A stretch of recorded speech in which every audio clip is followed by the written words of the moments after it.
Now that we have our form set up, let's get some of the basic features that we know and love from Angular.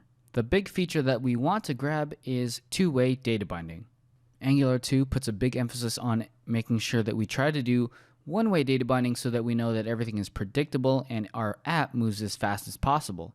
However, the Forms module gives us the ability to create two-way data binding, so let's see how we can add that to our application right now.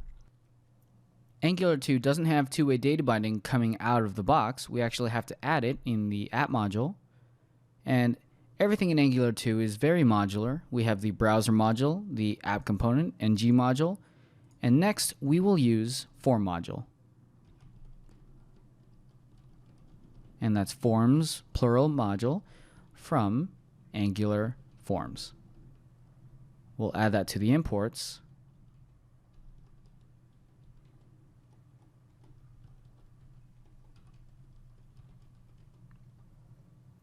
And now our application has access to two-way data binding.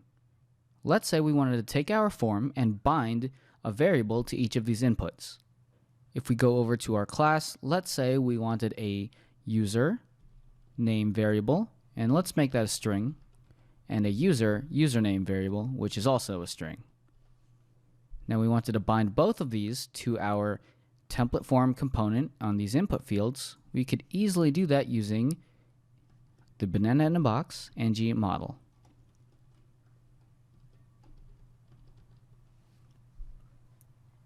And we'll copy that, and we'll do the same thing for that username input. What we did here is pretty simple. We just added the Forms module to the overall app module so that Angular 2 knows to use the Forms module, and the Forms module gives us access to ng model, which is two-way data binding. And you can really drive home the point that it's two-way data binding because you can see that there's the one-way property binding, which is the brackets, and then there's also the event binding, which is the parentheses. This syntax is known as the banana in a box, and this is what gives us two-way data binding. Really, if you want to get further down into this, this is a shortcut for ng model and also ng model change. Since that isn't really efficient to write that every time we want to do two-way data binding, we're just going to do the ng model banana in a box way. Let's take a look at our application. We can see that our form is working exactly how it should, but how do we know that this is two-way data bound over to the class? Let's create a new function here, and we'll do get diagnostic, and we'll return json.stringify. Do name is this.username, and username is equal to this.user username. Now we're telling Angular 2 to return a JSON version of this username and this user username. Now we need to display this diagnostic, so copy that over in our template right underneath the button. Let's just diagnostic right there, and let's see our form automatically update, so we get two-way data binding from this input over to the class, and the class will update this diagnostic. Now you can see that that's an empty object. Once we start typing my name, you get that immediately, and username. Now we have two-way data binding in our application. Let's take this a step further. I don't really like this username and user username. That's not very efficient. We'll create a new user, and we'll do a user object. So instead of creating two separate variables for those two input fields, we're going to create one object to house the user object. So we'll do user, and let's create a new class for that, and that'll be a user. We'll do that up here. We'll do export class user, and we're going to have a name, which is a string, and a username, which is also a string.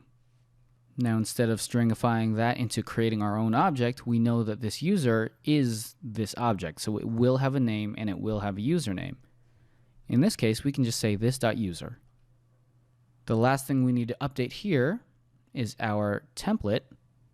Instead of binding ng model to username, we're going to bind to user.name and user.username. So both of those are now bound to the same object. This has a couple benefits, and we'll talk about that in just a second. Let's make sure our app is working first. My name. It looks like our application doesn't know that there's a user.name and a user.username yet, since we haven't fully defined that object. This class is going to specify what that object should look like, but it won't actually define that object for us. The way that we are going to grab new information in Angular 2 is on init, and that will be one of the lifecycle hooks. So let's go ahead and grab that now. We'll go on init. We'll implement